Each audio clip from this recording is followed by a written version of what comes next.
That's it. Good evening. Welcome to Rowan. What's this? 14, 13, 14, Yeah, this is 15, official number 30. 13. Yes. Welcome to the show tonight. Something very cool. You can see him on the screen already. Eben Barlow.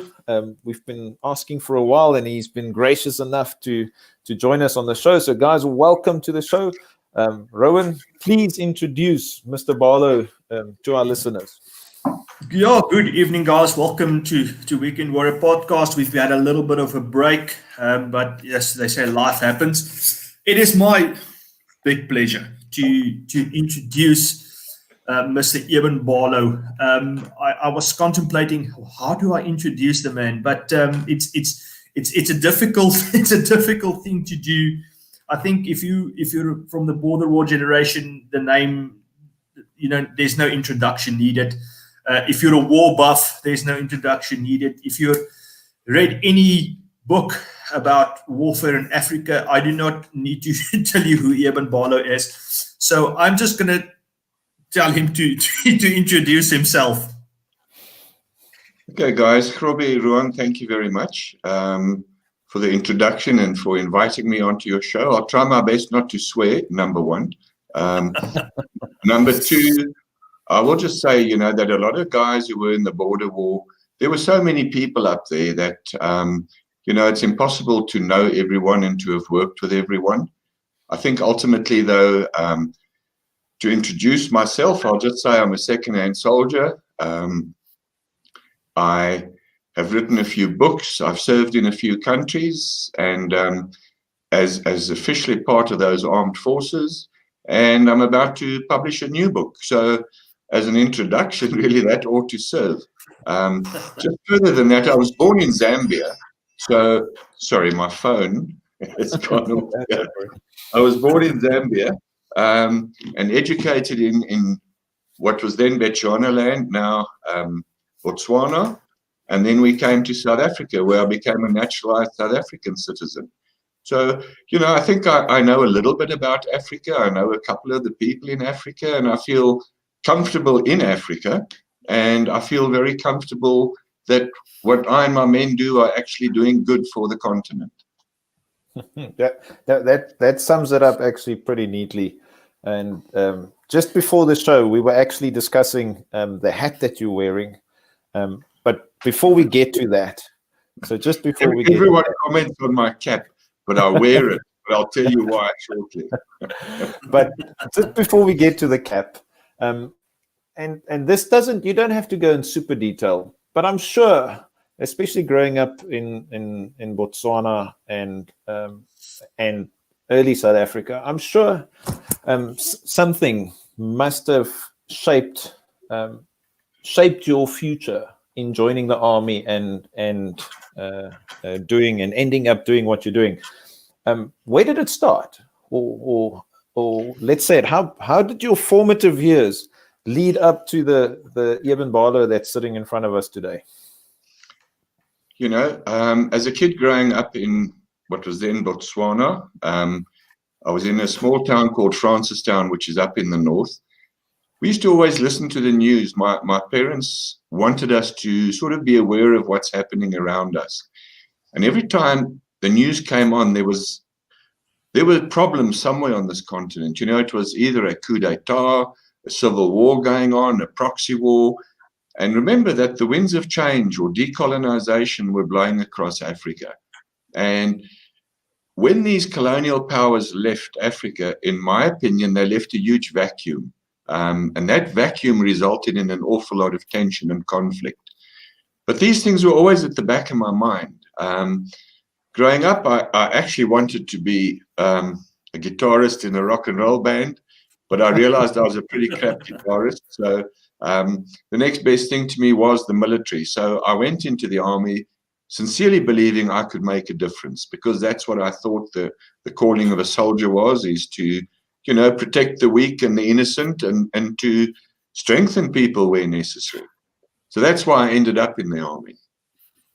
And hence that question pretty much it's a lead on to why you're wearing the cap, because I assume after basics at some point in time you joined the 44 Parachute Brigade as a sapper, if I'm not mistaken. Yeah, no, it took a long while to get to the brigade. I was called up as a sapper. I was commissioned as a sapper. Those are the engineers. My favorite subjects were demolitions and mine warfare, with a bit of infantry work in between. And I ended up as the sapper commander at 2 infantry battalions up in the old operational area in what was called Sector 10. There I met guys who were in this very interesting unit called 3-2 Battalion, and with a lot of begging and pleading and basically dishonesty, I ended up at 3-2 Battalion, which I enjoyed tremendously. And then I came back. Why dishonesty? Sorry to fall back to you, but why dishonesty? How did that come about? I had to generate my own signal to transfer myself to where I wanted to be, because the battalion couldn't take me because I wasn't an infantryman. So the next best thing I could do was I could send a signal which supposedly originated from Army headquarters in Pretoria, saying that I need to be transferred with immediate effect to this battalion. So that's how I ended up.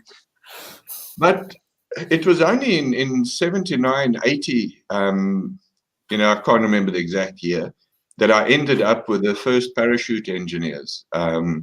And these were sappers that were trained to be deployed with 44 Parachute Brigade. So they became what was known as P Troop of 44 Parachute Brigade. The cap I'm wearing actually has a link to the brigade, although the brigade no longer exists. It's now become a regiment, which is very sad as far as I'm concerned. However, be that as it may, within the parachute fraternity, there are different veterans groups, and I belong to one called Rooiplaas. So whenever I'm exposed to the public, I wear my Rooiplaas cap because I'm a very proud member of Rooiplaas. So that's the cap story. So did you any operations with the 44 Parachute Brigade, or did you end up immediately in Sector 10 and then went to 3-2 Battalion? No, I was, as I said, with 2 infantry battalions in Sector 10, where I was mainly involved in mine warfare, doing the odd bit of demolitions, and at a stage doing what was called the suicide run at night. But please explain more. Well, explain that.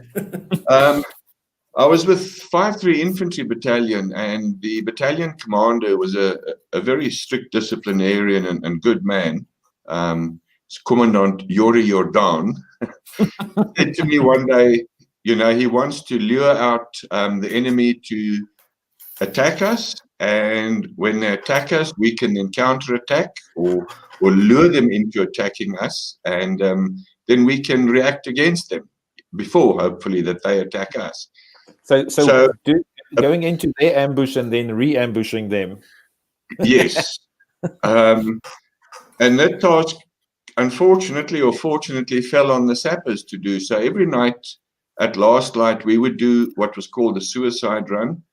We had a vehicle specially rigged up with rockets in their tubes, but that we could launch from inside the biffles. And we would travel down from Ondangwa to Oshivelo, to the gate, which was sort of the entrance into the sector, at last light, hoping we'd be ambushed. And about 100, 200 meters behind us would be an infantry platoon that would, once we drove into the ambush, we would initiate the rockets, open fire on the enemy, and the infantry would assault the enemy ambush position.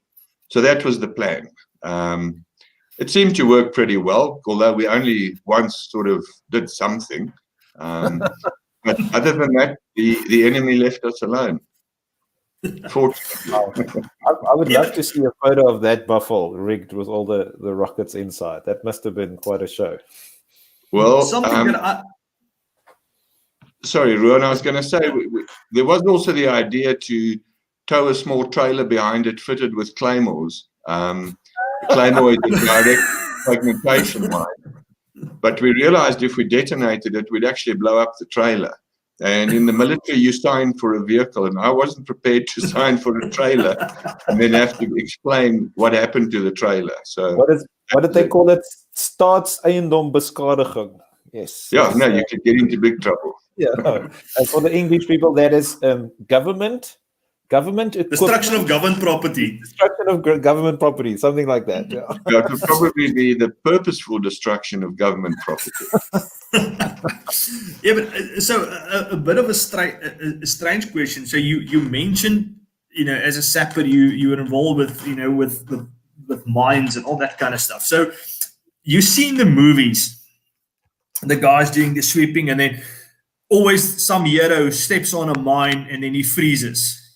And then another hero comes along with a knife, and he now has to dig his chummy out. Yeah. I assume it's complete bullshit, but I'm very how does that? I never got into that position, Ruan. But how does the if you guys were to lay mines and at a later stage had to pass through again, obviously you knew where all this kind of stuff was where the minefields and the routes that you did mine. But how do you clean it up later? Well, look, first of all, what you see in the movies is guys walking into a minefield or mines. We'd refer to them as nuisance minefields. In other words, mines laid in a specific area just to slow down people or to cause a casualty or two. They were laid by the enemy primarily.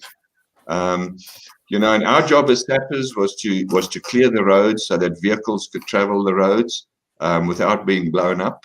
And then obviously once enemy bases had been taken, to clear what we would call caches, where they would hide their enemy or their explosives, ammunition, etc. And oftentimes these were booby-trapped. So booby-trap means you pick up a crate and the whole lot just explodes. So our job was to clean that. In terms of guys in the movie stepping on a mine and someone comes up and says, freeze, don't move, pulls his knife out from between his teeth or something and saves the guy's life. As I say, I'm lucky that never happened to us. But if you are laying mines to stop the enemy, those are usually known as either defensive minefields in front of defensive positions or barrier minefields and aimed at channelizing the enemy into a specific killing ground. Each of those minefields are very carefully recorded and mapped, so we know where each mine is. And when I say we know where each mine is, it's actually very approximate, because once a mine is laid, they can actually shift underground. But you will have the general area where it is, and you have a mine detector. And so, the guys will go into that area, which the minefields are. And the same applies if we knew where enemy minefields were. And we would breach that minefield, in other words, open a lane into the minefield and through it, and then start clearing up from the sides and disposing of those mines. That must be a harrowing job, yeah. One thing that always amazed me was these sappers were, I was pretty young myself still. I mean, I was like 22, 23. But these were kids that had come out of school the previous year and were actually doing what is very dangerous work. And they were doing it with a smile. And I was always amazed at how quickly the human can adapt to a certain environment, number one. And number two, how well-trained these kids were and how determined and motivated they were to actually do their jobs. That was going to be one of my questions. Yeah, sorry. That was one of my questions, is like the training, what level training it was. But just in that comment, it seems that the training must have been of a very high standard. Well, someone once calculated just during the war that the sappers walked the distance, because we would walk in front of all the vehicle convoys on gravel roads to sweep them, walked a distance to the moon and back.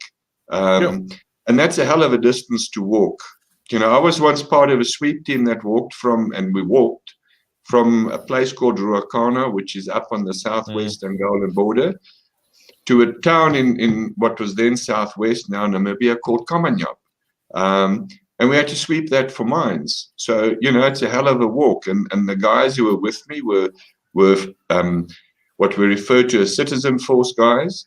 And these were guys that we called up periodically for 3 months, come up and do a camp and go home. I tell you one thing, those guys walked the walk. They did whatever they had to do on that bloody road, and it was far. And when we got to Kamianyap, we had to walk back to Ruakana. So, and that's just one example of these sweep teams and the incredible work they did. Yeah, I met some of the MAG guys in Oshakati in '99. They were still busy with some small clearing operations in just into the border of Angola. And no, these, like, I would venture saying it's some of the, not the coolest in terms of they're cool, not cool cats, but they were very, very sharp, very intelligent, and very reserved. Probably not reserved, but they seemed very calm and collected for a group of men together. It was quite interesting to see at that time. Yeah. You see, sappers are usually very cool, calm, and collected guys. And we always say that we are actually in the army so that the infantry can have heroes. They don't like it, but that's what we. It actually makes sorry, Rowan. It actually makes a lot of sense because it's not that I did not think about it, but I've sort of always understood that like the American Special Forces, they used to recruit a lot of the EOD guys. So, but if those guys can function under that type of pressure and at that technical level, I suppose it's a proper fit. And I think your case in point for that as well. Our army obviously worked very different from what the US military or the British Army does. We had our roots in basically the British Army because it was the old colonial army that was sort of inherited when South Africa became a republic, and then adaptations were made to it, etc. But with all due respect, I make fun of ragging the infantrymen about the sappers, but I will tell you one thing. I don't think there was one unit in the SADF that didn't function optimally. Of course, there were rotten apples in certain units, but you have them in any army, no matter where you could be. But generally speaking, and white troops, black troops, so-called troops of color, be they guys of mixed blood or mixed race or what people refer to as coloreds, there were never any problems. I mean, everyone was together. They were soldiers. They were there to do a job. The guys worked together. And for the life of me, I don't recall one incident where there was a problem. But I have to say that I take my hats off to those young guys of 18, 19 who would go out on patrol, go and lay ambushes, do attacks on bases. And if you really think about it, 12, 14 months ago, he was still at school. And suddenly he's the soldier. In many instances, he's not old enough to vote, but he can go out and kill people on behest of the voters. Yeah, I mean, my son is 16, and just to think, like I know a lot of my uncles and family, they were in the army by the time they were 17, which is it's crazy to fathom. Yeah, but so I want to take another step back into, so you mentioned earlier that you guys would deal with booby traps in weapons caches, and just explain briefly, how would you tackle something like that? I mean, if you walk into this village, it's completely unknown, and what do you actually look out for? What's kind of telltales, and what are the things that you would say, okay, hold on, we need specialist guys that would it be yourself or whatever to kind of figure out if there is a problem here, and oftentimes you don't have time to go in and have deep thoughts or become all philosophical about this, because you're running on a timetable or a schedule. Every cache or mine that was used by the enemy or laid by the enemy was different. I mean, there's no real template that you can say what worked here is going to work over there.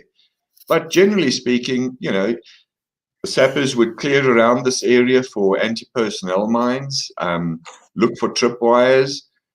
And then how do you go about it? All I can say is bloody carefully, because that's the only way to do it. And you've really just got to think very carefully that if I pick up this box, there could be something underneath it. How am I going to handle that? And in many instances, we would put ropes on those boxes and actually pull them out of a bunker or out of a cache to see if they detonate or not. Yeah. But I recall, often finding young sappers who were for the first time, and they could be officers or NCOs or just sappers, in a situation like that. And obviously there's a lot of tension, there's a lot of nervousness involved, because doing something stupid, you won't only kill yourself, you could kill a lot of people. Once I was able, and I recall one incident where I was able to say to the guy, now just remember you were trained. All this is, go back and think what you were taught, and then just follow those guidelines. And I'm here if you need me. So, and he did the job superbly. So I think really it's just every situation is different. A lot of guys react differently under pressure. But as soon as you redirect them and you help them sort of realize that everyone's scared, everyone's nervous, but we'll be scared and nervous afterwards once we've cleared this cache or something. And then we can have a chat about it, or maybe even a laugh when you say how scared you were. But that's it. I mean, there's no great big secret. But I also have to say that, the technology in the world has changed. The enemy at that stage didn't have a lot of the sort of modern technology that you could use to initiate a booby trap or a landmine, such as photosensitive cells and timers and stuff like that. So in a way, it was much easier then than what it would be today. What is a photosensitive cell? What is that? Okay, the SADF at times used them, although they were still under development. What it is, you would connect this to a mine via a battery, and you would cover it up. And as soon as it was exposed to light, in other words, the enemy sapper would open it, and sunlight would get onto that cell, it would detonate. So the enemy at that stage didn't have that. So, we were very fortunate. Yeah, it's if I have to frame it in terms of what I wanted to do, my initial idea going to the army was I'd either want to fly cheetahs and mirages, and then helicopters, and then I want to be a parabat.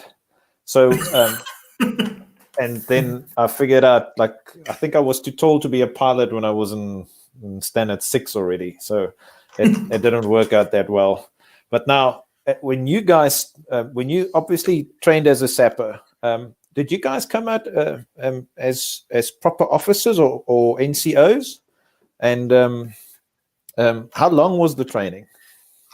Well, look, initially, and again, I speak for the time I was there, and I can't say it's still exactly the same. You would go on, you would do your basic training, which was give or take 3 months. During that 3 months, you would be evaluated in terms of seeing who had the abilities. And when I say you'd be evaluated by your instructors, who were officers and NCOs. This guy is the making to be a non-commissioned officer. This guy's the making to be an officer. And then they would sort of guide you and direct you, and you'd go on a particular course in order to understand what are the duties of an officer and what are the duties of an NCO. And, officers shouldn't try and become NCOs. In other words, try and take over the NCO non-commissioned officer's job. But you're there to support him, and he's there to support you. And that training was, if I remember correctly, about 8-9 months, I think. I'll have to go look on all my old papers. But you then get qualified as a second lieutenant or as a corporal. But you then just know enough for everyone else to realize bugger all. I remember getting to a squadron. I'd just become a second lieutenant. I was like really chuffed with myself. Reported to the squadron commander, who didn't even look up. I did my best parade ground halt, salute, almost chopped my own bloody head off. And all he said to me was, go next door and see the sergeant major. And that was my introduction to the squadron I arrived at. And I got next door, and there sat the sergeant major, and he said to me, Lieutenant, and he didn't even get up. I was still in that frame of, this is the sergeant major. I stand to attention when I speak to him, which I did. And I said, Sergeant Major, I'm Second Lieutenant Barlow. I've been told to report to you. And he looked up and he said to me, very good, Lieutenant. He said, now remember one thing, this is my squadron. You want to do something, you talk to me. You want to know something, you talk to me. And that was the best mentor I had as a junior officer. So the point I'm trying to make is that the guys who become non-commissioned officers, there's often this, it's almost as though people want to say they weren't good enough to become officers, which is absolute rubbish. They are guys who can take young soldiers or even young officers and mentor them to become the men they ought to be within a unit.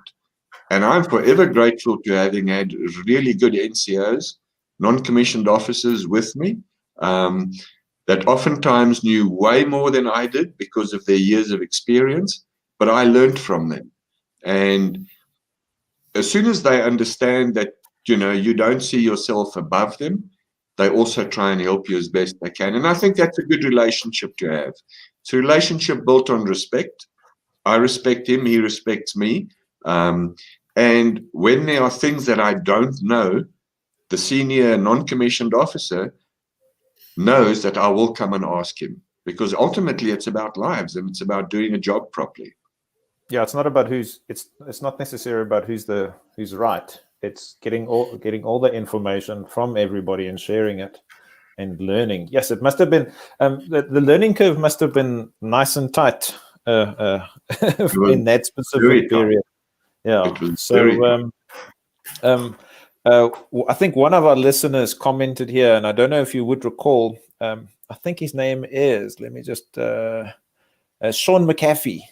And he's referenced some story about where a truck was burning and you walked over, picked up the munitions and dumped it away from the ammo. I don't know. Do you recall something like that? Yes, actually, Sean's being sneaky now. I think we actually discussed that a few months ago. I was part of 32's reconnaissance wing, and we'd just come back from an operation in Angola. And we were put into a base, sort of like transiting through the base. And we were sitting down, and an infantry patrol came in, and they were motorized, so they had vehicles with them. And they debussed from the vehicles. And then they offloaded the ammunition, and there was a case that had in what's called white phosphorus hand grenades.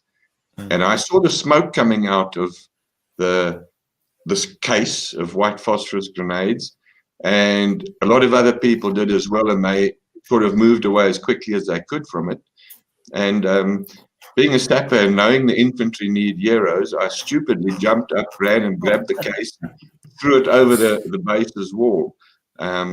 And then the other sappers came later once it had sort of burnt out and destroyed what was left. But that had to be done. Someone had to do it, or else, lives could be lost, or government equipment damaged, military equipment, vehicles, weapons, etc. So, you make a snap decision, and later you think how stupid you were. Yeah. That's bulletproof.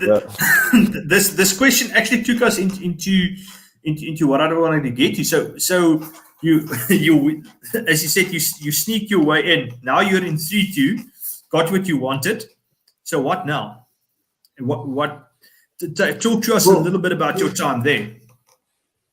I had a wonderful opportunity in 3-2 Battalion because I was with the reconnaissance wing, and I became eventually the second in command of the reconnaissance wing, which was a little bit unheard of because I was a sapper, not an infantryman. But, I look back on it and I think how fortunate I was that I had an outstanding commander who was a legend in terms of small team operations, etc. And I had wonderful non-commissioned officers who would, without making me feel stupid, actually tell me that I'm being stupid. And these guys were wonderful mentors and guides to me. And so to me, it was just, probably one of the most challenging and best experiences of my life. Well, one of them was being part of that unit, because it was such a small, tight unit. I think when I got there, if I recall correctly, that the entire reconnaissance wing was like 16 men or something. So it was very, very small, and it was the eyes and ears of the battalion, but it operated independently. And the commander was a very, very competent man who went out of his way to make sure I could do what was expected of me. And eventually, my first operation, I was the radio operator. I carried the radio, and when I say I carried the radio, it was a big bloody high-frequency radio, all the ammunition that I needed, plus ammunition for the machine gun. Plus, I carried what was known as VHF or UHF radio, which were short-range radios or ground-to-air radios. So I was really loaded with stuff. Was it one of those Fuchs AIB-25s, those green monsters? Well, I don't know what they were. They were bloody heavy. It's actually quite funny, because I just recently passed my radio amateur exam, and a friend of mine's father passed away, and he had a lot of radio equipment that we're sorting out for him. And one of the radios in it is this huge green box AIB Fuchs 25 military radio. And the first time I picked it up, and it doesn't have the battery, and I'm like, yeah, I'm glad I wasn't the guy lugging this thing around. It's crazy. Yeah. So well, our commander was very ingenious, because he actually made spare battery packs for them. So you would carry, well, I as the signaller had to carry the spare battery packs as well. And just like a funny incident, there was a contact with the enemy. I was carrying all these radios and things, and the handset was right behind my back. And I eventually got tired in the attack, because I was really carrying heavy. And I bent down to put my hands on my knees and stood there like a donkey, huffing and puffing. And I actually heard the gunship saying, "We've got one of them." And I'm thinking, that's great.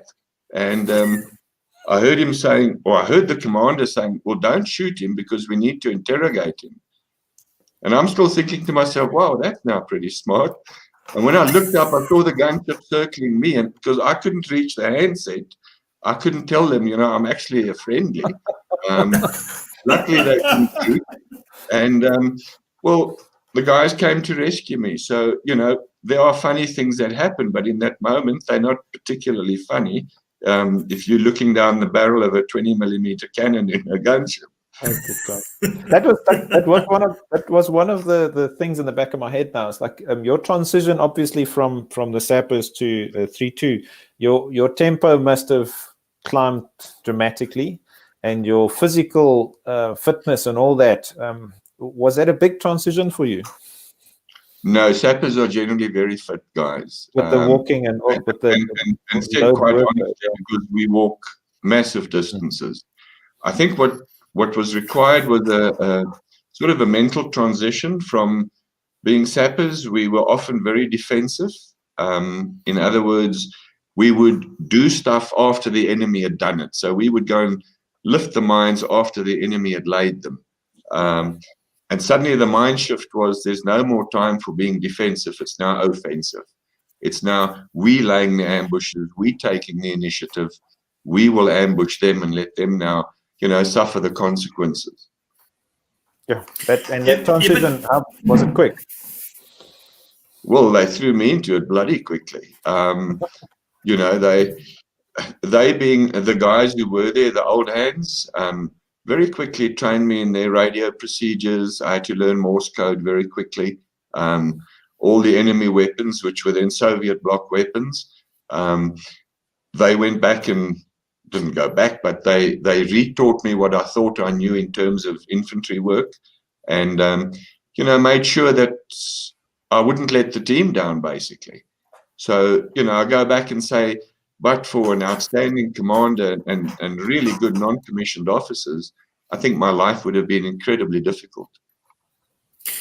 Yeah, and so would I be correct in saying that obviously your time in 3-2, that was almost of great importance in your career later, and there've been some lessons that you've learned there that you still carry with you to this day, and obviously contributed greatly to the success that you've had later in your career.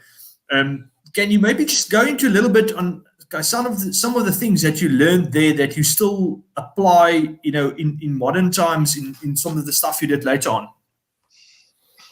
Ron, it's actually a very difficult question to answer, because wherever I went, I learned certain lessons, and often you learn those lessons subconsciously. Someone posted something the other day which I thought was very true, and he said that in war, no one is right, or you are not right, you only survive. And I think that really spells it out to me very succinctly. What did I learn? I learned that if you're working with a team, the team has to have a unified goal, and that goal is what everyone works for. I learned that you can never expect someone to do something he hasn't been prepared for. In other words, that he isn't qualified to do. I go back and I use a very simple example. Our medics we had were outstanding medics. I certainly couldn't do their job. So if someone said to me I must be a medic, I would have been a terrible medic. On the other hand, these guys would go and do their job. So what I learned was you use men for what they are capable of doing. But ultimately, you have to provide guidance. And by providing guidance doesn't mean you know everything. What it means is you set the direction of what's going to take place, and you get the correct men, correctly led, at the right place and time to do what's expected of them. And I think that's probably, to me, the most critical lesson I learned. But there's always times when things go wrong. There will be someone in a team, whether it be in whatever unit, that at that critical moment suddenly loses confidence in himself. And in doing that, he endangers everyone in the unit. And I think that's probably one of the things that any commander always is concerned with at the back of his mind. Who is going to let me down?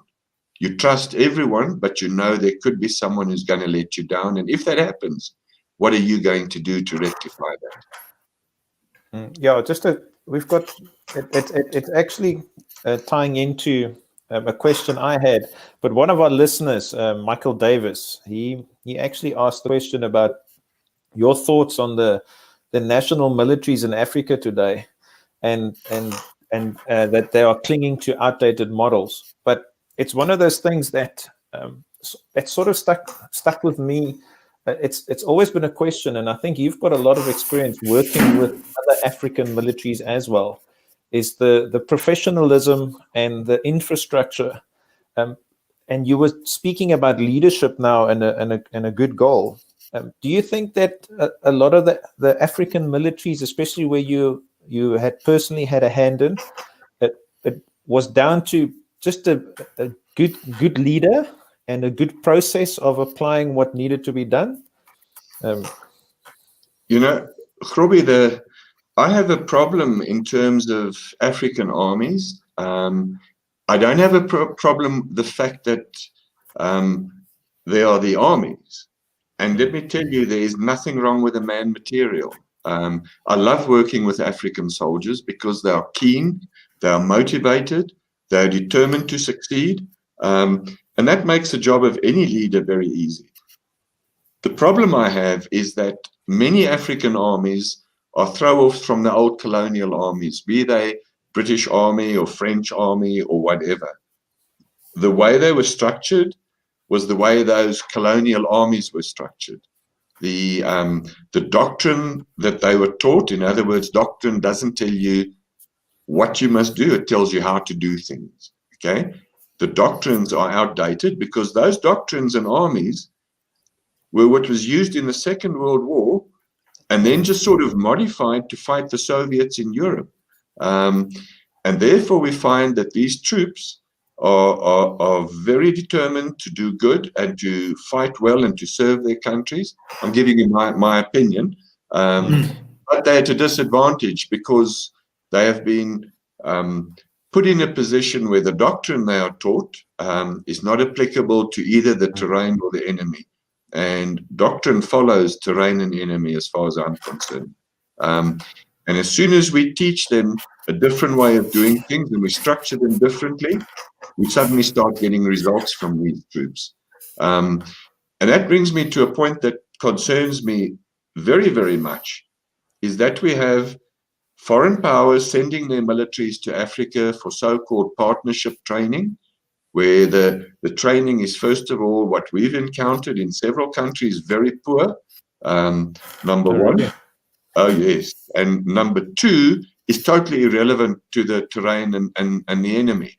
And then you get this young soldier from abroad who's sent to Africa. I mean, he doesn't decide he's going to Africa. His government sends him, his armed forces send him. And he's trying to teach troops who've been fighting for 10, 15 years on how they must now fight. And he doesn't understand the terrain. He doesn't understand the enemy. He actually doesn't understand the war. There's the famous story of a foreign general who was in Africa, and I won't go into great detail about it, who got confused about Rwanda and Luanda. Oh, wow. And if that stems from the top of an army, just imagine what flows down at the bottom. And things like that I find very, very disturbing, because these soldiers go out, they live hard and rough. When they fight very, very well, but they're at a disadvantage. And I pity them that they are at such a disadvantage, because if they weren't at that disadvantage, man, they would clean up all of these wars in Africa. So this is probably my only full sort of semi-political question, is that, do you think that's probably why Boko Haram and they are those jihadist terrorists are having such successes and not being quelled as quickly as possible? Look, I think you're speaking about Nigeria, and let me say again to you, those Nigerian troops we worked with were very good troops. And I get sick and tired of reading in the media negativity toward the Nigerian soldiers, because they were good guys. When they had to fight, they fought. When they had to party, they partied. They were typical soldiers of Africa. Having said that, yes, they're at a disadvantage.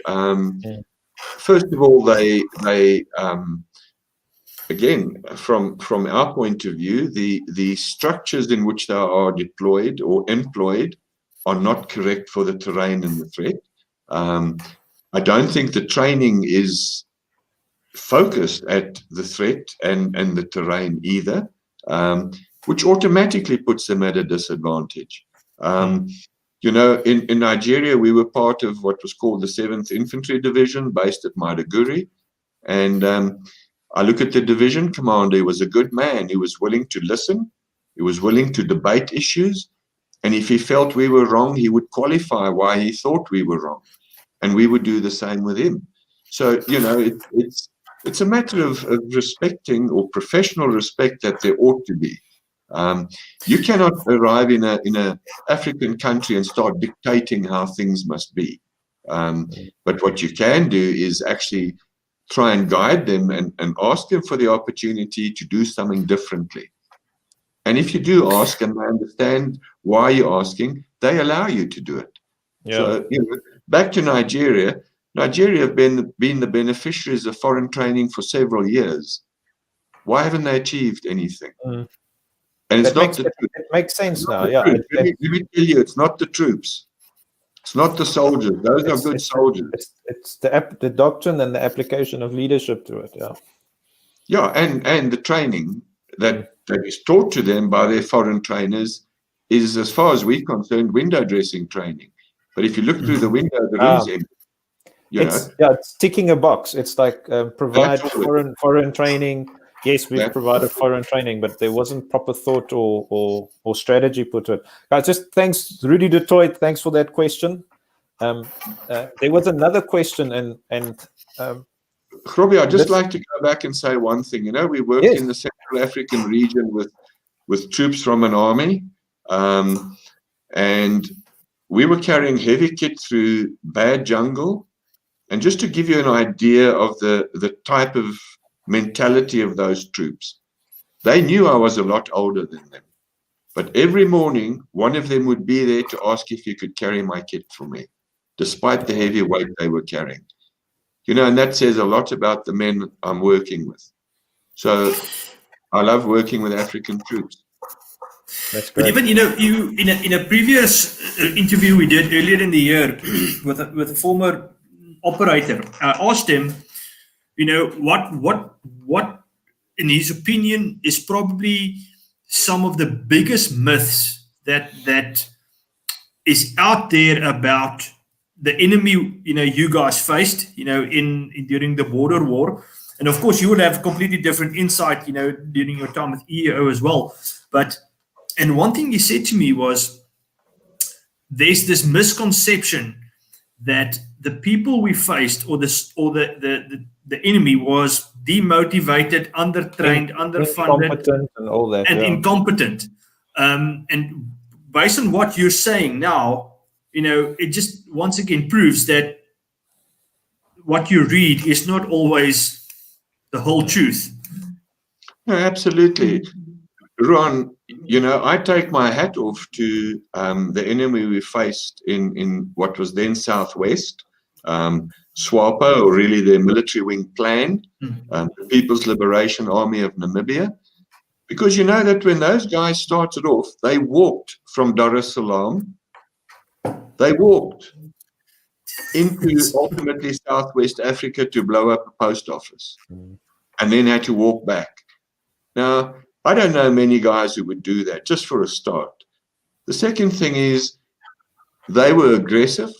They fought well when they fought. Yes, there were times when, they had to run. If you're caught in an ambush and you're certainly not going to make it out there, you have one thought on your mind, and that's getting out of that ambush. To them, it was exactly the same. But these guys, I still respect them. I've actually met many of them. And now we can laugh about the war and joke about it. But I still say they were very good soldiers. And whoever told you that, I agree 100% with him. Just leading on to that now, Evan, and it's a question somebody actually asked. I just want to find out his name here. Sorry, so just a quick one. Oh, here we go. It's from David Hurrell. And it's something that I've always sort of had in the back of my head, not as a negative comment or as a negative observation, but something that sort of stuck with me is our, and you said now, especially when the guy started running, the tactic of relentless pursuit. Relentless pursuit, I suppose in the current situations in Afghanistan and those places, why couldn't the U.S. military? Was it just the terrain or the type of enemy that just didn't allow for that type of relentless pursuit? And because once you find the enemy and make contact, why don't pursue them until you kill them all? Do you have any insight in that? Look, like I said, I'm not an infantry specialist. I don't know anything about that, but that's and thanks, David Hurrell, for reminding me of that. The relentless pursuit. Why wouldn't the Americans employ a strategy like that? Well, first of all, I Sorry, cannot. Evan. Yes. Sorry for interrupting you. Maybe just for 30 seconds, explain to the listeners what is relentless pursuit or the concept. Okay. In my mind, relentless pursuit is once I have made contact with the enemy, I maintain that contact. In other words, I maintain momentum. I maintain the initiative throughout the fight with the enemy, and I force him to either succumb to my attack or to break his will to fight. But I never give him an opportunity to escape. That is, in my mind, what relentless pursuit is. Why the US and other forces didn't apply it wherever, I cannot comment because I wasn't there, Toby. But I know that from a point of view in Africa, we are often prohibited from actually applying relentless pursuit for the simple fact that African armies have been misled in terms of certain equipment they need, and the assets that they really need, they often don't possess. And that's something that really burns my goat because, you know, if I call for air support, I want air support to be there. I don't want to be told the pilots are tired because it's some subcontractor that some foreign company is paying for. And that is what we have found in Africa. So, you know, relentless pursuit means I maintain this pressure on the enemy, but I cannot maintain that pressure on the enemy if I do not have the assets in which to do it. And the assets, I'm speaking mainly of either helicopters or vehicles that I can leapfrog troops to maintain contact with him and actually close with the enemy and do battle with him and eliminate him. And it sounds, again, we always, like, our favorite comment is amateurs talk equipment, professionals talk logistics. And it seems it's, again, the logistics and that level of it seems to play a major role. Now, I was just wondering, and I thought you might have a little bit more insight on it. But now, talking a little bit rest about Africa, any sort of comment on what's happening in Mozambique at the moment? We're getting drips and drabs of some terrorist activity there. What's your view on that current situation? Well, first of all, I think it's a very serious situation which is being underreported on and to a large extent ignored. The fact of the matter is that the mere ability of the enemy to do what he's done in Mozambique says to me that there's been a huge intelligence failure. Number one, because intelligence means you are going to know what is coming. In other words, you can start predicting what the enemy will do. The second thing is that we see with this enemy is that he's adaptable, he's agile, he makes extensive use of surprise, and he's allowed to get away with it simply because there's no reaction. You know, the warnings to Mozambique were issued to them in 2017 already. I know because I issued those warnings. And the warnings were issued based on intelligence officers in Africa who I'd got to know very well, who were warning me of what's coming and what routes these guys are taking. And this was passed on to the relevant authorities who did nothing. There is now a group in Mozambique, you've probably all heard about them, that are actually working there and trying to do something. But I fear that they are not doing enough as quickly as they should be doing it. And I think they are being hampered by the lack of assets. And then, of course, it's super crazy. Sorry, you have to have a look at that area where it's happened. Has been undergoverned or ungoverned for years. There's no infrastructure. It's almost as though those people don't exist. Then there are tensions between law enforcement and the armed forces. And all of these things have really played into the hands of the enemy up there. So, you know, the only way to really stop this is to develop a decent campaign strategy, train the people, equip them correctly, and take them up there and clear that area. But once the area is cleared, remember, this is going to be a political solution, not a military solution. But the military have to create the conditions. The conditions for the political solution, yeah. But I had family. Sorry, Rowan. Sorry, just on a side note, I had family that were involved with the building of the gas pipeline. And if I tell you this is maybe 9 years ago, and 9 years ago, it's anecdotal evidence, there was already problems in that area regarding this. And it's just amazing to me how, like you said, it's ignored and just swept under the carpet. It's crazy. Well, it's also a stronghold of what was an armed group many years ago known as Renamo, that have now laid down their arms and started negotiating with government several years ago. So you have that in the mix as well. So, the victims are really the civilian population who live there. They're unarmed. They're ignored by government. It's almost as though it's a little country that doesn't really exist. And they just have to suffer the brunt of whatever everyone does to them. Even in both of the last kind of questions that you've answered, you've hammered quite heavily on the availability of assets to get the job done.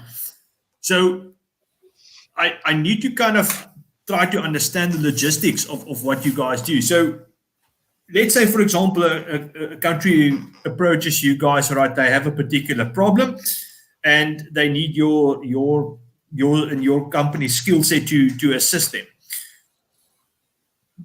Obviously, you need to look at it from a business perspective because you need to pay salaries and do that kind of stuff.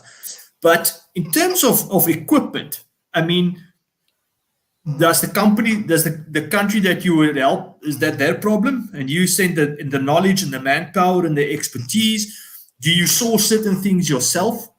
How does that work in a kind of almost a day-to-day operational perspective? How do you deal with these problems? Because obviously you can't shift certain things in and out of the borders. Just talk me a little bit, kind of how do you deal with those kind of stuff? Okay, well, look, if a government approaches us, we first of all analyze what is their national security strategy. Now, oftentimes they don't have a national security strategy that's written down.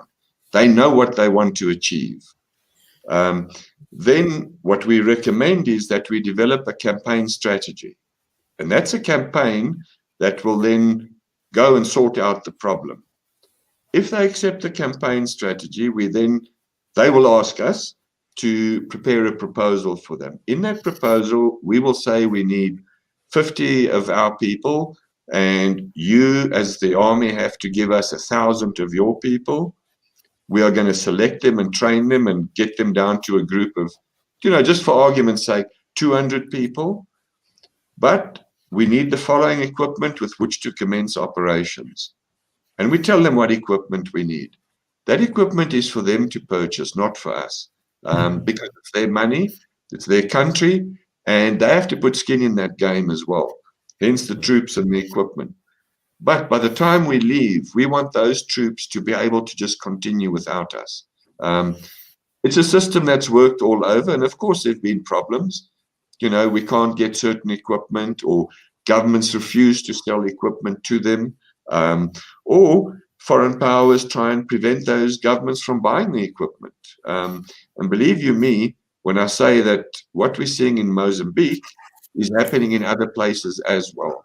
And sadly, people have yet to realize that our continent is at war. But in this war, we have a lot of trances who come in and convince governments to buy obsolete equipment no one else wants, or rubbish they're never going to use, because the seller makes a lot of money out of it. We're not interested in selling equipment to governments. We are there to advise them and to guide them, to train their men, to make sure those men are ready for battle, and then to take those men to battle, because we don't want to train men and send them off on their own. Not that we don't trust them, but simply we don't want them to think that we are exposing them to a danger we're not prepared to put ourselves into. Now, this has led to a lot of problems from our own government over here who threatened to arrest us. And that has caused a backlash within Africa concerning us. When we were in Nigeria, helping the Nigerian government to combat a very vicious terror threat, there were government ministers in South Africa calling for our immediate arrest. Yeah.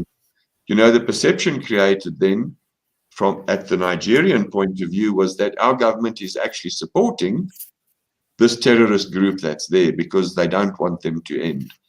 So, there's a whole lot of... That's actually quite, that's a different way of looking at it. Oh. Well, a Nigerian general said to me, he will see one day when South Africa has a similar problem, who do they call on to help? To us, it's very sad because ultimately we're all in Africa. And I don't care what color your skin is. If you are fighting to stop an armed threat, murdering, raping, pillaging, doing whatever they want to do, and just allowing them to happen, we are all part of that problem. We are not a solution, and we're actually complicit in it. Yeah, and let's go and stop it now. And it's scary because I think if you sum it up in a couple of words, what's happening in Mozambique is pretty much a leadership vacuum, where there's also in an area where there isn't real government control. And for the lack of a better description, if those types of situations would come to our shores, I don't see a much better outcome, because it's pretty much just the lack of leadership. If you dumb it down to that. Well, I wouldn't say it's a lack of leadership. I think despite the fact that the SANDF has suffered huge setbacks, I think there are still very capable leaders within it. I think there are also leaders in it that are not capable, and I think you find that in any army. I think, however, our big problem here is we've adopted this wait-and-see attitude, and the longer you wait, the stronger the enemy gets. That on the one hand. On the other hand is the fact that these conflicts have taken place all over Africa, and apart from our involvement in the DRC, we're not doing anything. Which also brings me to a point to say, let's look at the UN. How many billions of dollars have been spent in the DRC and in any other place, and there's still zero results. So it's inconceivable that such a force with that amount of money and ability to procure assets cannot make a dent in these so-called insurgencies. And I have to tell you, I think it's bullshit, number one. Because if those wars end, those people don't need to be here, because then they can go home. On the other hand, it suits businesses because they benefit from these conflicts. War is business. War is big business. Yeah. And then you have these media types who have no clue where these countries are, trying to criticize and saying they stand for democracy, but as soon as the government contracts us, they shout and claim it's not that government's not allowed to contract us. In other words, saying a democratic government is not allowed to make decisions unless some journalist in the media has approved it. And while they're playing their standing on the high ground attitude, people are dying. People are losing their limbs. People are losing all of their possessions. People are becoming internally displaced. There's famine, there's hunger. And with all the money that's been put in, let's just look at Mogadishu. How much money has gone into there? Let's have a look at how much money has been put into Nigeria, into Niger, into Chad, into Cameroon, into the DRC. Where are the results? How can it be zero? It sort of reminds me of how pretty much a pilot and one hind made a spectacular impact in Sierra Leone, and you think about the oodles of money and the firepower that the UN actually can bring to bear, but they don't do it effectively, and that you raise a very valid point. That the executive outcomes force that was there, okay, the media said it was an army, we came with our own tanks and stuff. We had no equipment. We use what they have. We use what a government has. The 250 men is what it ultimately was, and that's taking into account guys leaving, guys coming, etc., was replaced with over 15,000 men of the UN, who then lost control of the situation, had to call in the British and American armies to come and rescue it, and the UN say it's their greatest success story ever. And things like that are actually mind-boggling. And if people in Africa think the UN or anyone else is here because they love Africans, They must disabuse themselves of that notion immediately. People who think that when South Africa implodes, the UN or some foreign power is going to come rushing in to help, disabuse yourselves of that notion immediately, because there are foreign powers instigating a lot of what we are experiencing. Nobody's coming to help us. Yeah. See the bigger picture. We're going to carry on talking in circles while the country sinks deeper and deeper into a quagmire. Do you? I mean, I said to somebody a while ago that the UN reminds me of the toothless dog barking from the other side of the fence, and it was echoed by somebody I know whose wife works for them. And I mean, come on, if you work for them and you agree that that explains a lot. The tragedy is there are people within the UN who really want to make a difference. You know, when I speak of the UN, I'm generalizing. Yeah. But there are people who want to make a difference, but they cannot. I mean, look at the genocide in Rwanda. I mean, how tragic that this has to happen. But go one step further. We sit on the wealthiest continent in the world, yet we are the poorest. Explain that to me. You know, and all that we see unfolding is false promises by political leaders, and I don't care which party they belong to, all of them are lying. It doesn't matter which one you are talking of, which party you are talking of. And they are all blaming someone else because no one wants to be held accountable for the mess they're creating. Yeah, there's no ownership. No, absolutely nothing. You know, and in order to hide the failure, they resort to populism. And populism in itself has a lot of negative side effects. And one of those is it can result in a sense of nationalism developing. So, you know, the impact of populism is that you can force certain people, if you blame them and marginalize them enough, to start coming together and start developing a nationalist approach to things, which could even lead to fights for secession. And all these things suit all of these foreign governments, whether they're from the East or the West, because they'll come in, sell equipment, take control of the resources, and make sure their interests are protected. And that's why they disabuse themselves of this notion.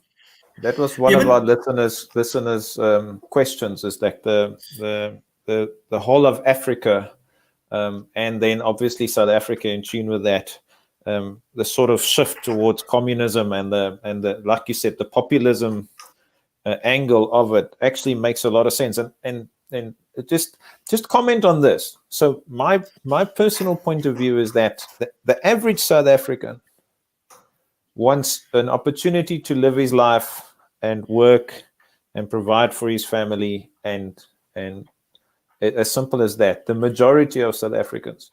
And right now, the game, like you said, it's the populist game, and it's pure populism. And I would go as far as to say 95% of the people in Africa, and I'm not talking only South Africa, aren't interested in politics. They don't want these wars and conflicts. They want to live their life in peace. They want to be able to have security. In other words, that no one's going to come and abuse them. Or kill them, or chop their limbs off, or boil their children and eat them, is what happens.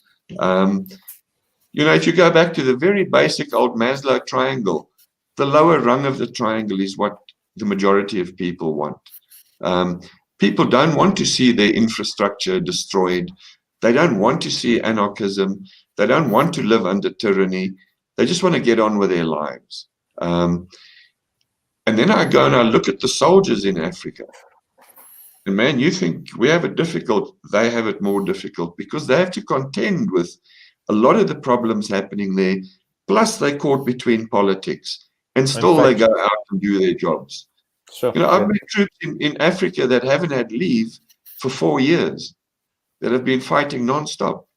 I've met troops in Africa that hadn't been paid for 3 years, but they're still there, they're still fighting. Sure. It's actually the more we talk about this, and the reality of it is actually quite morbid. And well, no, what should become morbid? You know what? It can tell us there are opportunities, and there are good men out there. That's it. The book I wrote, The War for Africa, is not a anti-West, anti-East, pro-communist thing. And you know what they say about communism is that I must despise my neighbor if he's successful, and what he has, I must either take away from him or destroy.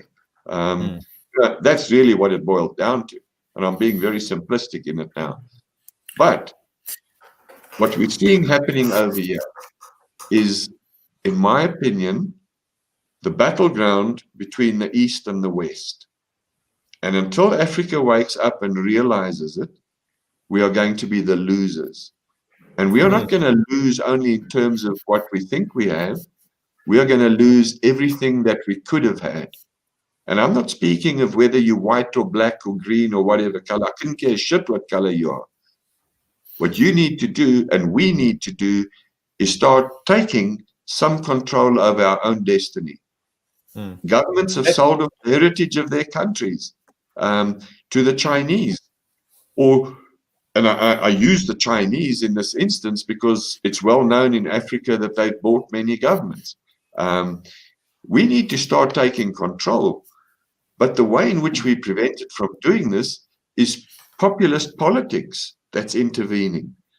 You know, there are good white people and there are bad white people. There are good black people and there are bad black people. So to me, it's not about what color of skin you are. It's what are you doing? And unfortunately, we're not doing enough to bitch all the time. I look at these social media groups, bitch, bitch, bitch. It's good to bitch. It makes you feel good.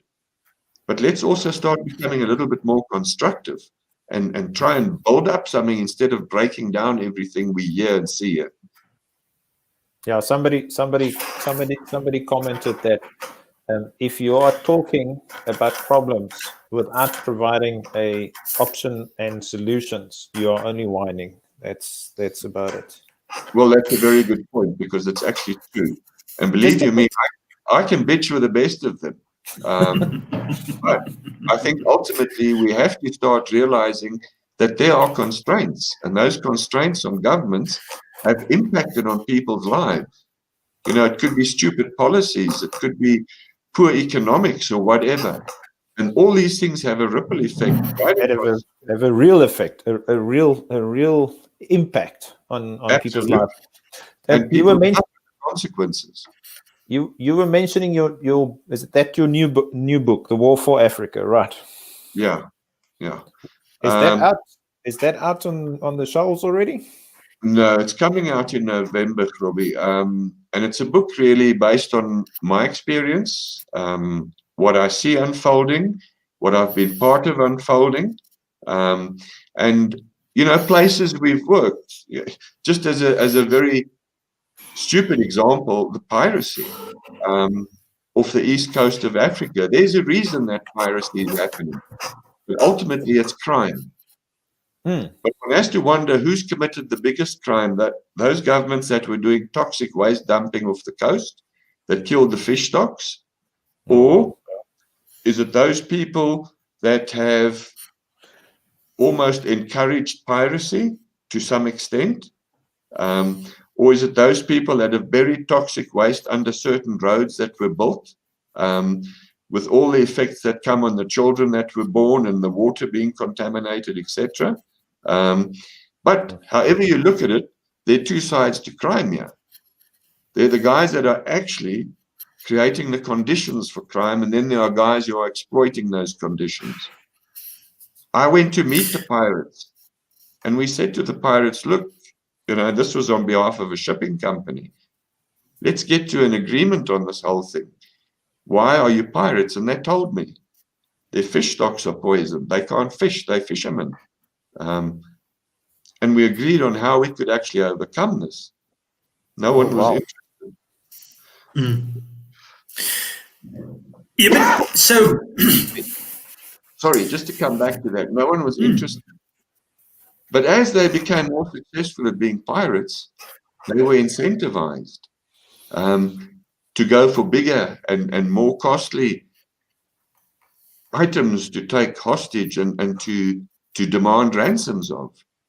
And they even told me that they are warned which ships they can take, because ship owners wanted to get rid of certain ships. Now, I'm talking 5 years ago or something. All of that was left, and it became a problem. And that has cost millions more dollars to now patrol the coast, not by Africa, but by foreign powers. So we don't even control our coasts anymore. And some of us being governments, have sold our security to foreign powers and put it in their hands. It's no longer in Africa's hands. I'm very interested in the book. It sounds good read. Eben, do you think, with your organization, the Russians that's working in Mozambique at the moment, some of the PMCs in the Middle East, do you think there will be, I almost want to say, I think it's become a bit more generally accepted, is probably the right words for it, but do you see in the future it becoming even more and more popular to use private organizations for skill sets? You're a little bit more flexible, you're more mobile, and do you see it's something that's going to become more and more popular as time goes by? Ruan, it's a good question, that, and let me tell you why it's a good question. To us, the irony is, as soon as we as South Africans and as Africans get involved in helping African governments sort out African problems, the world shouts at us. And that charge is usually led by people within the media and people within politics. Because according to them, democratic African governments must not be allowed to decide who they use. So the whole thing, African solutions to solve African problems, is a soundbite. The second thing is, as soon as we get involved, we are these mercenaries that need to be brought to heel and need to be put in jail, but anyone else can do it. We saw the Russians come in and get their asses handed to them on a plate, and they left very, very quickly thereafter. And this has happened in several places. Yet those people are always regarded as private military companies, and they're coming to do so-called humanitarian work. It's absolute rubbish. These companies come as the advance guard of their governments and their government's armed forces. And when their government's armed forces have left, they stay behind to make sure that vacuum does not implode. And that's what we're seeing in these countries. So to me, it's always, it's very interesting to have a look who shouts the loudest when we deploy somewhere, because immediately we know who's supporting the enemy. And it's always an indication to us. And sadly, some of these enemies we fought have come to South Africa to get advice from people. Now, that's all okay. But what's not okay is to actually go and help a government. That is deemed very, very evil. So, PMCs, private military contractors, private military companies, whatever you want to call them, yes, as long as they belong to a foreign power, they're welcome in Africa. If they are Africans trying to sort out African problems, it appears to me they must be stopped by the powers that be. And I find that very, very hypocritical. You mentioned just now, so the Russians learned a hard lesson, and I would assume there are, some other organizations that also got a taste of real Africa. What do you think? There's obviously things like they don't know, they're not familiar with the terrain and the environment and the demographics and all that kind of stuff. But why do you think it often happens if foreign powers or foreign militaries come screw around in Africa that they're taught some very hard lessons from people that's not as well trained, not as well equipped? Maybe just give some insight why something like that would typically happen, or why is it popular, or why does it often happen? Probably the right way to say it. Well, I mean, that's a very valid point, and I think that's a point I made earlier. It's inconceivable that these powers are unable to actually make an impact against an enemy who is lesser trained, lesser equipped. Sorry, Eben, sorry to interrupt you. Sorry. Can I ask you to move 10 centimeters to your right because you are out of frame? I'm drifting away, am I?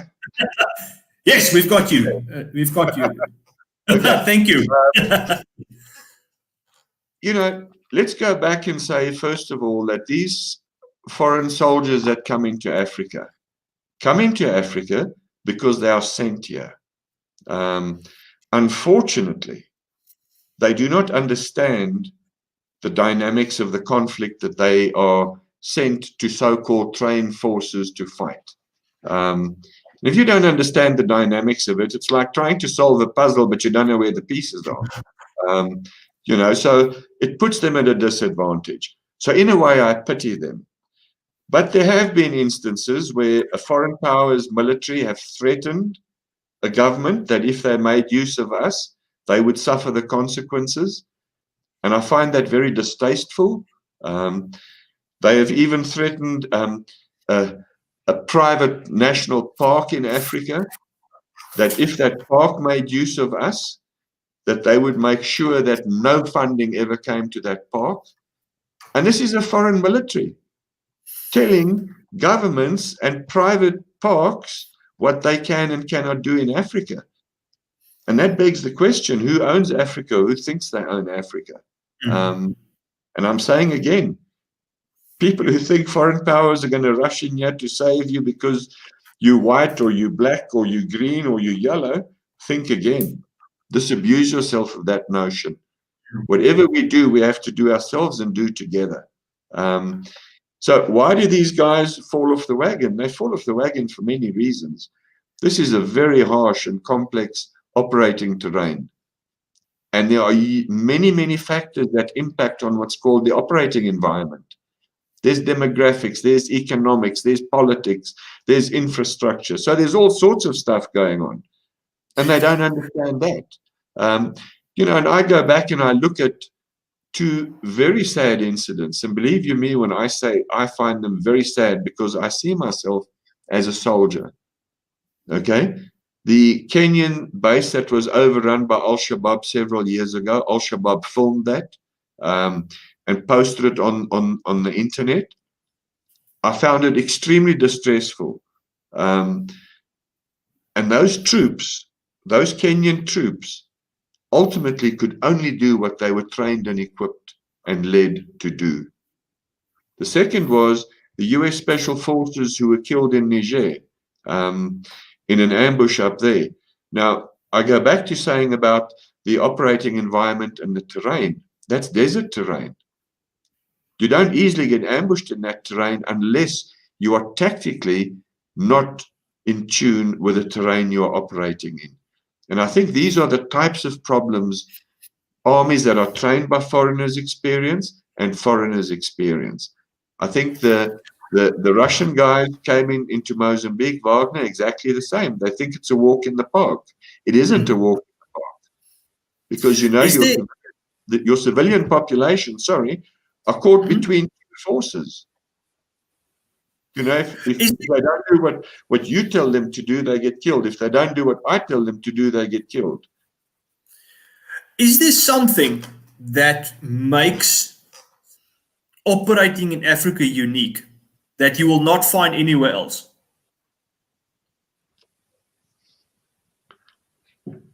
That's a difficult question to answer. I think if I could say what makes me prefer operating in Africa, I will say the people, the soldiers. Local knowledge, yeah. The soldiers, Grobbie, the type of reception you get from the populace once they feel they're safe. It's a very different environment. On the other hand, it's a very harsh and unforgiving environment. And those who aren't prepared to come in here, abandon hope, ye who enter, because it's not going to go well for you. It's case in point with our first foray into Angola. and the remnants of that force ending up becoming that's principally where 3-2 Battalion was born, correct? Mm. And where those guys were taken within weeks on while fighting, they were trained and became one hell of a successful fighting force.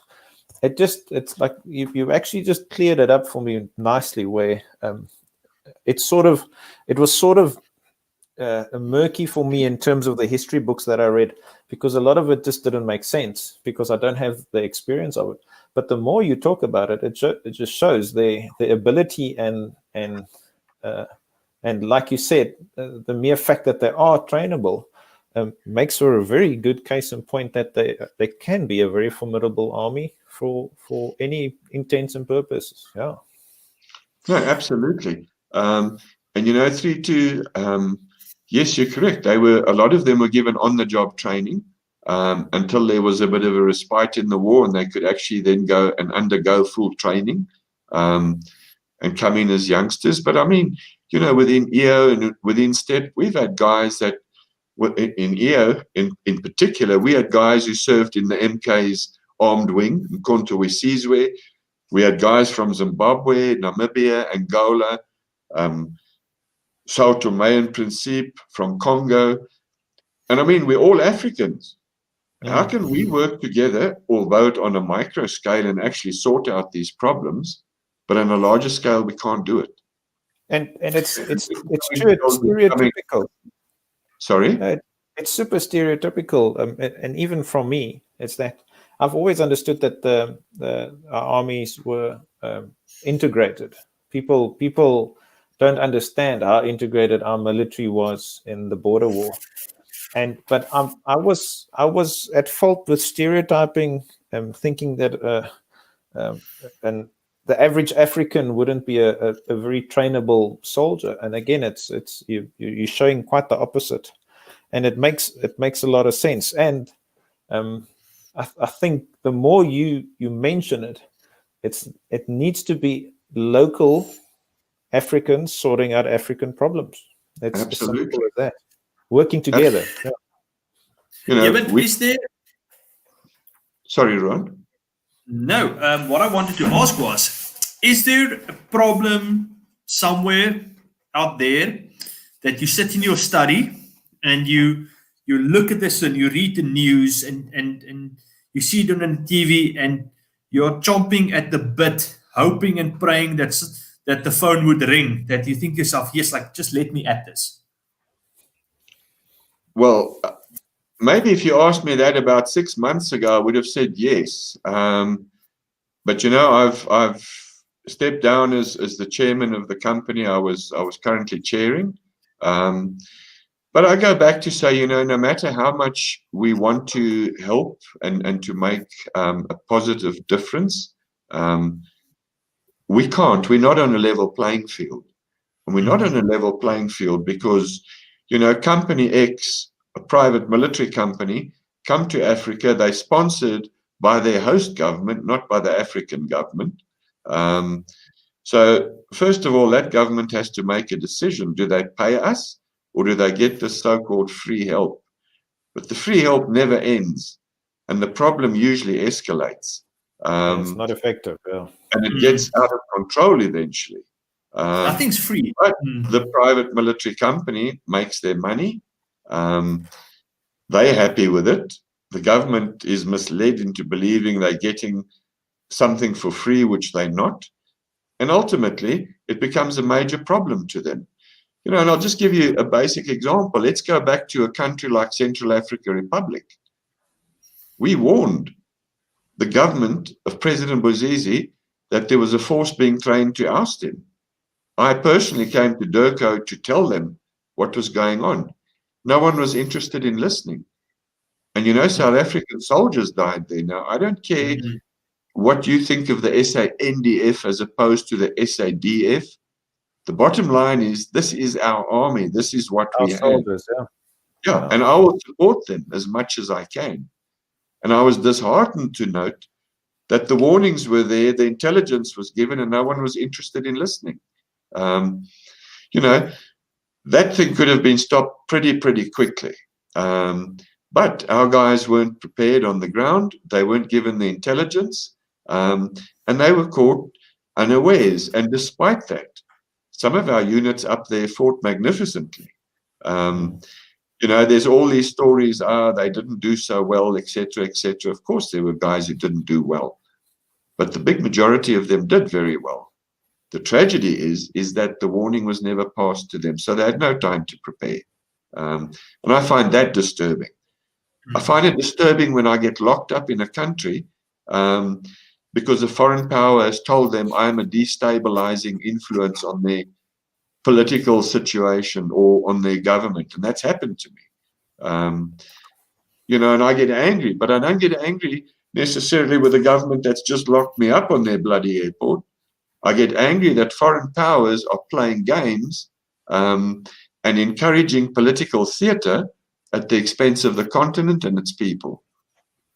Yeah, my comment always to everybody lately is that you don't know what you don't know. And the more and the older I get and the more things I see and experience, those forces at power and why they do stuff, I don't think we know the least bit of it, and how countries and businesses are actually going about their business of not necessarily sorting things out, but yeah, at the moment it just seems like nothing wants to really work as it's intended, and it's a crazy situation. But I think you summed it up quite good a couple of times.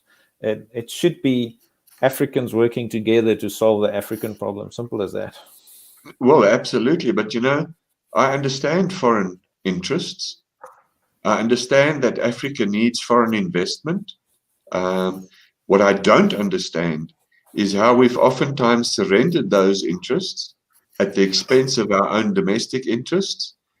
And what I also don't understand is how can the richest continent, how can its people be the poorest?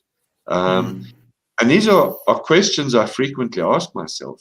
So that's a serious question. That really is a serious question to ponder. Yeah. And if I go back, when I wrote the book, there were days I felt like crying, just from what we've experienced. And I find that if you want to make an impact, or as a foreign officer said to me one day, if you're not with us, you're against us, and if you're against us, we'll have your ass.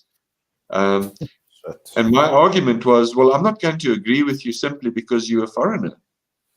I think I've been here a bit longer than you have.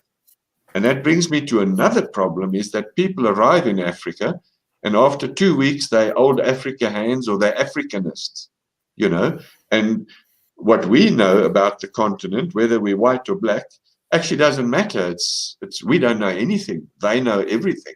And I'm not being confrontational when I say it. This is what's happening.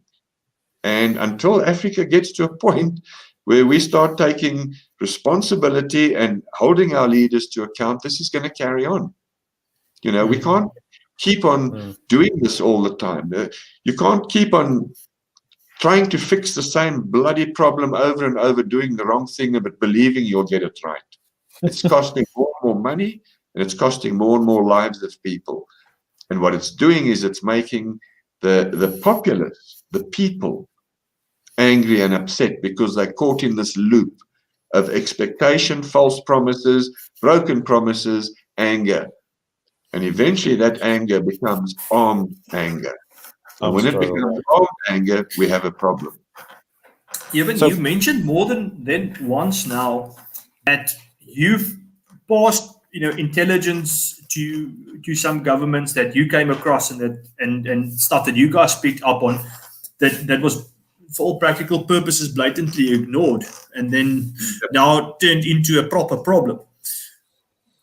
Do you think sometimes in the context of Africa, as soon as it is not, I almost want to say from an internal source, or we did it ourselves, that some of these governments look at any help offered with skepticism or there's so much pride involved that they'll just ignore it for the sake of keeping face. Or would it be on a different angle? Would it be them being complicit in not giving the information or the intelligence through? You know, I want to tell you a little story. In Nigeria, I was invited to.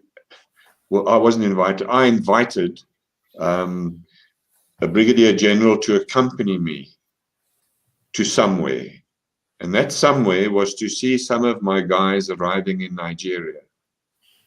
And initially he didn't want to, but later I convinced him, and I said, you know, we are guests at your facility. It would be really good if you came.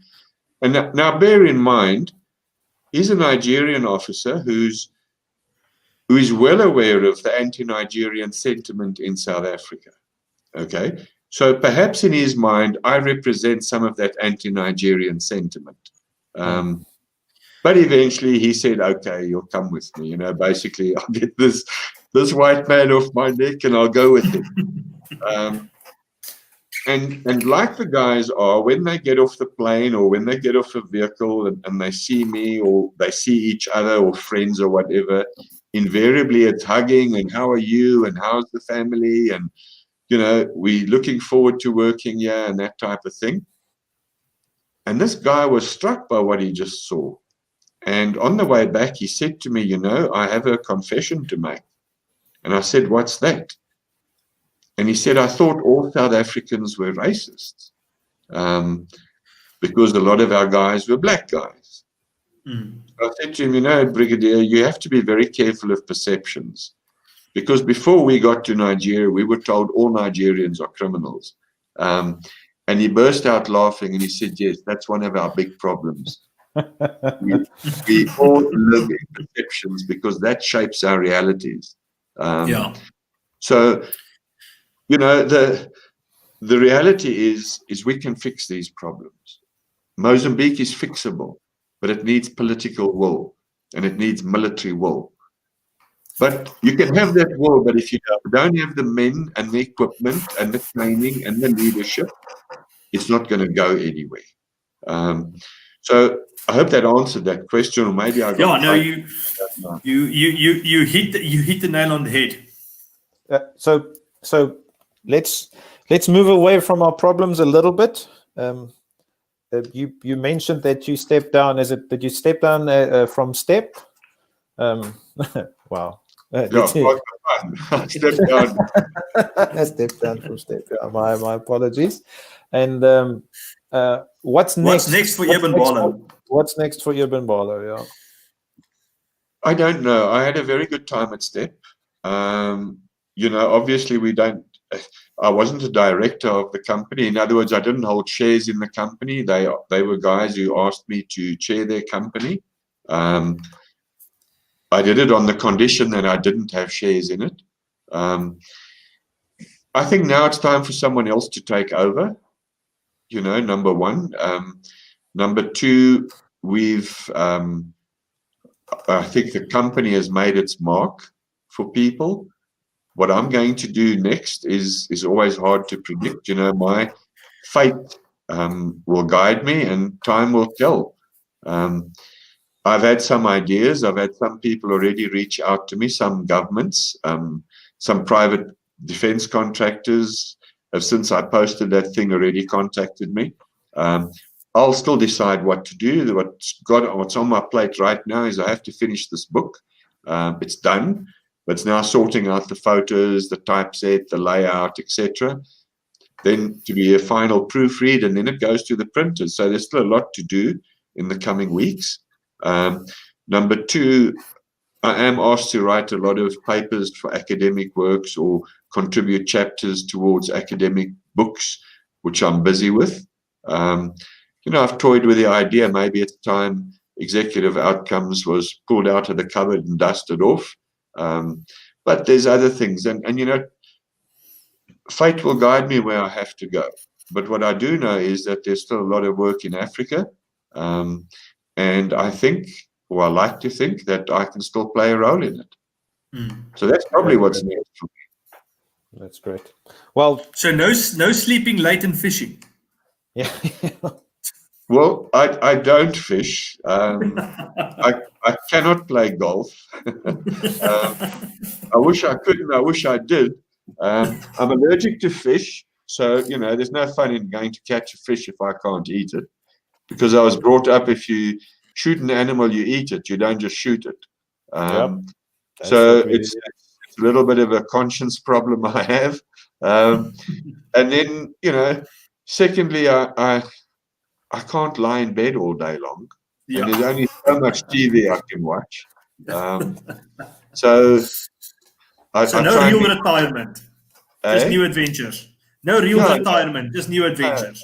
No, I can't retire. Still too much to do and too little time. So, Eben, we're going to close off, but it was really entertaining, really insightful. You've actually given me quite a good angle on a lot of things that I did not understand completely. And like I said, it's very interesting. When Rowan approached you, I knew there was some forgiving or some misconception that we might be. I had to take my foot out of my mouth. I will admit that. But Well, if you can't, I'll help you. Sorry, just say again, Eben. I interrupted Grobbie there. I said, well, if you can't get your foot out of your mouth, I'd help you to do it. But I'm really happy because it lived up to precisely what I wanted it to be. And speaking for our listeners, I can see with all the comments, there's a lot of followers, a lot of supporters, and looking forward to your book. Yes, but thank you for the insight and taking the time to speaking with us. Yeah, so simple as that. Thank you very much. Great pleasure, and thank you very much for that. But I would like to leave you with one parting thought, and that is that whatever people might think of me in terms of good, to always remember I've had good men around me, and without them, I could never have done or achieved or made a success of what has been done. That's the first thing. And the second thing is that I will work with African troops any day of the week, and I'll go to war with them, knowing that they are there to do their jobs and they want to do those jobs. Yeah, but thanks very much. Eben, thank you very much. I'm going to ask you to stay on just for a moment. Guys, as usual, thank you very much to our producers, Renegade Media, Ramon Cabernac and his guys. Also, thank you to Paratus that always gives us a lot of support. I'm going to ask you guys that is listening, please go on over to the Paratus page. They are launching a campaign under the guidance of Dear South Africa about restructuring the firearms licensing in South Africa. Please go and give your support there. It's an important cause. It's very important. That's very important. Everyday Carry South Africa, Morna Els, Gareth Robb, you guys, Skimbaraf Concepts. Thanks very much for always supporting and sharing and taking part as always. Guys, and of course to the listeners, we had so many new guys this past couple of weeks. Welcome. And ladies. Thank you. Ladies. Yes, ladies. And all the guys that is sharing and asking questions. And we're very privileged. It's been almost a year now since me and Grobbie started the show. And it's been an absolute blessing. And we are thoroughly enjoying ourselves. And it wouldn't be possible without the viewers. So just a quick thank you from me. Yeah, big thanks. And that's it. Have a good night. Have fun. Guys, and see you soon. Thanks very much. And thank you.